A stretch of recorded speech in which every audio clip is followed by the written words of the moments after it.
सवाल तो बनता है कि संवैधानिक संस्थाएं शायद जागृत अवस्था में आ चुकी हैं, इसीलिए हाई कोर्ट ने सरकार से कहा है कि कैसे भी हो, चोरी करें, डाका डालें, कुछ भी करें, पर ऑक्सीजन सिलेंडर्स की आपूर्ति हॉस्पिटल्स के अंदर सुचारू रूप से करनी चाहिए। लेकिन सरकार ने इसके लिए कौन से प्रयास करे हैं ये नहीं पता। पिछले 1 वर्ष में कौन सी मेडिकल फैसिलिटीज़ उपलब्ध कराई है सरकार ने या सत्ता ने, सभी राज्यों की बात कर रहा हूँ मैं, ये किसी को नहीं पता है। संवैधानिक संस्थाएं जाग गई, हाई कोर्ट जाग गया, सुप्रीम कोर्ट आज पूछ रहा है कीजिए, कुछ योजना बनाइए। पर योजना है, सत्ता के पास योजना है कि उनको स्टेट कैसे जीत रहे हैं, राज कैसे जीत रहे हैं, एक क्षेत्र राज कैसे होना, एक देश, एक कानून, एक विधान, एक ही पार्टी, इस पे विचार कर रही है आपकी सत्ता। ठीक कहा था किसी ने, मौत का सौदागर।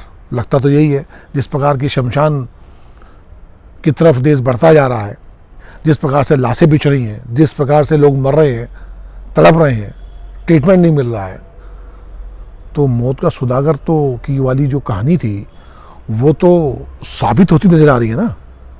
कौन है मौत का सौदागर, आप जानते हैं? जिस गुजरात मॉडल को लेकर देश के प्रधानमंत्री आप बने हैं, माननीय मोदी जी, माफ कीजिएगा प्रधानमंत्री जी,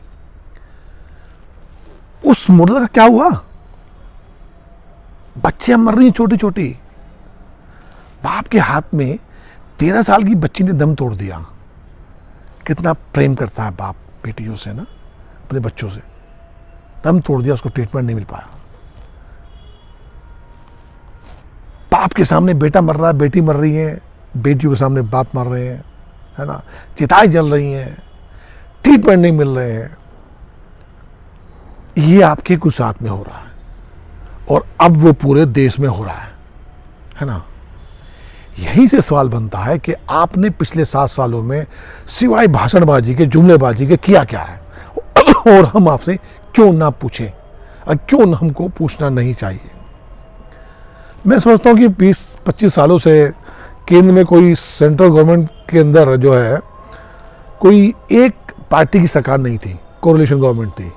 अपनी मजबूरियां हो सकती हैं उन लोगों की, गलत सही किया, परिणाम भुगत रहे हैं, सत्ता से बाहर हैं। लेकिन आप तो पिछले 5 सालों से हैं, लगभग 7 साल होने को आ रहे हैं, आपकी तो मजबूत सरकार है। आपको किसने रोका है? आपने सिर्फ छलावा बनकर आपके नेता आते हैं, छलावा बनकर आपके मंत्री आते हैं, उल्टी सीधी बातें करके, गणित पढ़ा कर लोगों को सिर्फ वोटों की राजनीति करके सत्ता प्राप्त करने का काम करने के अलावा उन्होंने क्या किया? क्षेत्र में जाके कोई काम करा क्या? जितने भी आपने आज तक वादे करे कोई पूरा हुआ क्या? 15 लाख से लेकर ले लीजिए, छल छोड़िए, 15 लाख को भूल जाइए। इस महामारी में आप क्या कर रहे हैं? ऑक्सीजन नहीं मिल रही, लोगों को मर रहे हैं, बात सही है। इसकी अलग भी एक पहलू देखिए, जो सबसे बड़ा सवाल है, जो लोग ट्रीटमेंट कराने जा रहे हैं, पहले तो उनको हॉस्पिटल देता ही नहीं है, पहले कोविड रिपोर्ट चाहिए।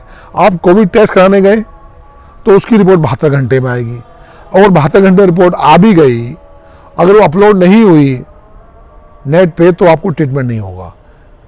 इस बीच आपका जो मरीज है वो आपके सामने तड़प तड़प कर जान दे देता है। ऐसी एक घटना नहीं है, बहुत सारी घटनाएं हैं। आपको हल्का सर्दी जुकाम हुआ तो सबसे पहले कोशिश आप करते हैं कि आप उसको खुद ही ठीक कराएं। जब तक आपको पता चल पाता है कि आप किस स्थिति में हैं और टेस्ट कराने जाते हैं, तो कोविड टेस्ट की लंबी प्रक्रिया हो ही नहीं रही भाई। टेस्ट कहाँ हो रहे हैं, और हो भी रहे हैं टेस्ट तो सिम्टम्स तो हैं कोविड की, लेकिन रिपोर्ट आ रही है नेगेटिव, तो हो गए कंफ्यूज ना। अब क्या करिएगा? आपका परिवार क्या करेंगे? उसका ट्रीटमेंट कराना शुरू करेंगे, लेकिन बाद में पता चलता है कोविड है।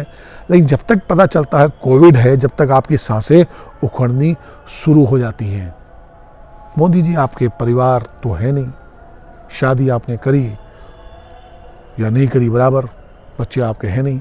जिसके परिवार है, जिसके बच्चे हैं, उससे पूछिए क्या हो रहा है उसका हाल। मेरे कई दोस्त इस कोविड महामारी से मारे गए, मेरे कई परिचित इस कोविड महामारी से मर चुके हैं। फ़ोन कॉल्स आते हैं, अगर 20 कॉल्स आते हैं तो 1 या 2 की मैं मदद करने की स्थिति में आता हूँ। फ़ोन ही नहीं उठते हैं लोगों के। बहुत बुरा हाल है मोदी जी। आप हेड ऑफ द फैमिली हैं इस देश की, आपको पहले परिवार बचाने का काम करना चाहिए था, या ये अपनी सत्ता की चमक धमक के लिए आपको सत्ता का खेला खेलना चाहिए था? ओ दीदी खेला होगा, है ना, परिवर्तन होगा। कर दिया परिवर्तन। आप तो देश का परिवर्तन कर दिया आपने भाई। देश को शमशान भूमि में बदलने का परिवर्तन आपकी पार्टी और आपके नेताओं ने आपके नेतृत्व में किया है। ये होता है परिवर्तन, और इसको हम कहेंगे परिवर्तन, और यही परिवर्तन है। ये परिवर्तन किया आपने, हिंदू मुस्लिम की भावना आपने फैला दी, जहर बो दिया, मार दिया लोगों को, काम धंधे चौपट कर दिया आपने। ये है परिवर्तन, ये परिवर्तन आपने किया है। और जब मैं बोलूंगा ना, आपके जो भक्त लोग हैं ये मेरे पीछे आके बोलेंगे कांग्रेसी है, नहीं हूं मैं कांग्रेसी, मैंने वोट दी थी आपको। मैं सवाल करूंगा आपसे, और क्यों नहीं करूंगा सवाल, और मेरे जैसे लोगों को सवाल क्यों नहीं करना चाहिए? करना चाहिए सवाल आपको। परिवार बचाओगे या सत्ता का खेल खेलोगे? खेल है सत्ता का खेल। हजारों आदमी मारा जा रहा है और मरने वाला। ये चुनाव आपने कराए हैं, इस चुनाव का विकेंद्रीकरण जब होगा, फोर्सेस एडमिनिस्ट्रेशन जब निकल कर यहां से कोविड लेके अलग अलग स्थानों पर जाकर फैलाएगा, इसका कितना प्रभाव होगा महामारी में आपको पता है। लेकिन आपको तो सत्ता प्यारी थी ना, सत्ता खेल खेलना था। गजब हो रहा है, यूपी में पंचायती चुनाव कराए जा रहे हैं, सारा फोर्सेस सारा एडमिनिस्ट्रेशन सत्ता का खेल खेलने के लिए चुनाव कराने में लगा हुआ है। मेरठ में पुलिस फोर्सेस ने बहुत शानदार काम गत वर्ष किया था, आज वो फोर्स गायब है, चुनाव में लगी हुई है। इसी प्रकार से एडमिनिस्ट्रेशन का हाल है। महाकुंभ से कितनी बीमारियां लेकर लोग निकले होंगे, अलग अलग देश में गए होंगे, उससे कितना प्रचार प्रसार होगा इस महामारी का आपको संज्ञान है? कुछ किया आपने? नहीं किया, होने दिया, क्योंकि आपकी वो डिफेक्ट करती थी उससे। ये परिवर्तन करा आपने कि वहां से बीमारी लेके जाइए और उसको करिए। प्रवासी मजदूर पूरे देश में फैलेंगे, जाएंगे, अपने घर जाएंगे।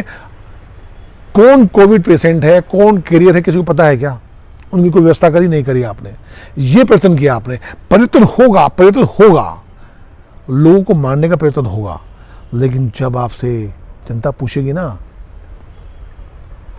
भाग जाओगे आप, नजर नहीं आएंगे, या जो आपसे पूछेगा उसका आप खेला खत्म करा देंगे, या उसको जेल भेज देंगे, या उसको देशद्रोही अपराधी एनएस से में लगाकर उसको जेल के अंदर ठूस देंगे। ये करेंगे, ये परिवर्तन करेंगे आप। परिवर्तन तो होगा, क्रांति होगी। क्रांति अब क्या हुई ना, इन नेताओं को सबक तो सिखाना बनता कि नहीं बनता? बहनों भाइयों, इन नेताओं को सबक जरूर सिखाना और सवाल करना अपने नेताओं से, मंत्रियों से, हम क्यों मारे जाएं? हमें इस प्रकार की जलील मौत मरना चाहिए क्या?